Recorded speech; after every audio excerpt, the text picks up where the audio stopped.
چې دا اوس د کرایي په لاسګاډي کې وخت نه تیری دی د خپل ګاډي مالک شو خپل روزګار به کوي باعزته روزګار به کوي اواز به د چانی چې څه ګټي خپل کور ته وړي مزدور هم کوتي منشته دي کنه او بل مزدورانو ما ودا پس مکم د سینو خرڅولو. السلام علیکم. زه رفیع الله د الس پښتو سره ستاسو په درانه خدمت کې حاضر یم. ګرانو کتونکو دا مهال موږ په پېښور کې موجود یو چېرته چې د الخدمت فاونډیشن له اړخه غریبانو ته یو روزګار روانول کېږي او هغوی ته ریلیانې ورکړل کېږي چې هغوی خپل حق حلال کمایي وکړي.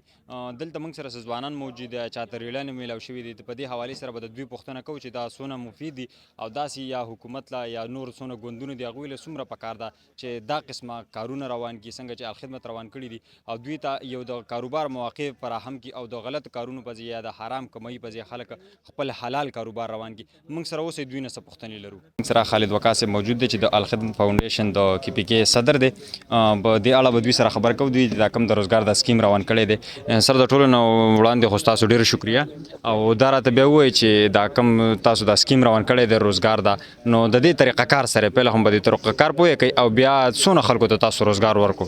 دا د ټولو کسانو الخدمت سره مخکې اپلیکیشن جمع مونږ ویریفیکیشن کو چې دا مهنت مزدوري کوي یا کول غواړي خو دای سره خپل هدګاړي نشته خپل وسایل سره نشته.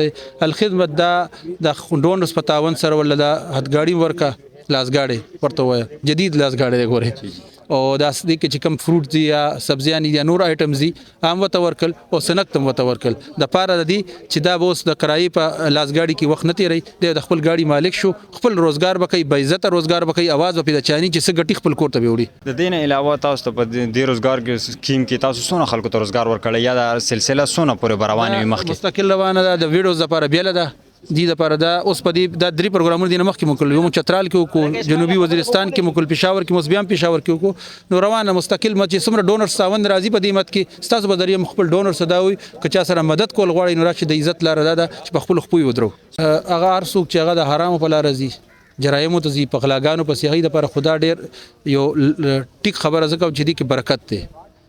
الله نبی صلی الله علیه وسلم چې اهل کاسب حبیب الله مهنتي زما ملګری دی.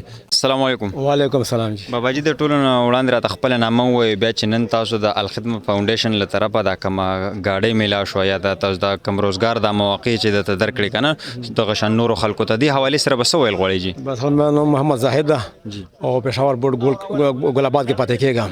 نو مخکې ما سامان ځمکه باندې خرڅولو اس بناستم څادر مو غوړولو نو الحمدلله یو مشر سره مربطه وکړه ما ته دا کار وکړو الحمدلله رډا راکړه دا اوس بیان ان شاء الله الحمدلله کار به خصوصا روان کی وسه ان شاء الله. مزدور هم کوتي منشته دي کنه او بل مزدورانو ما ودا پس مکم د سینو خرڅولو.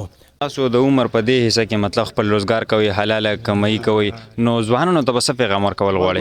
د عمر کې تقریبا 60 سال ته نږدې و بچي مو وړه دي او نو ځوانان ته بالکل په کار دي ځان غورځي نه بالکل همت کوي همت چې کوی الله پاک مدد ویا غسره. یرا زمانو اسماعیل له او زه ډیر زیات بیروزګار او مال خدمت فاونډیشن ډیر شکرګزار یم چې هغه ما لپاره د ډېر د بچو رزق لین مال روان کو او باقی دا ډیر زیات شکرګزاري چې د غریبو خلکو لپاره دی د منډه تړلې وي او دا ډیر مشکور دي.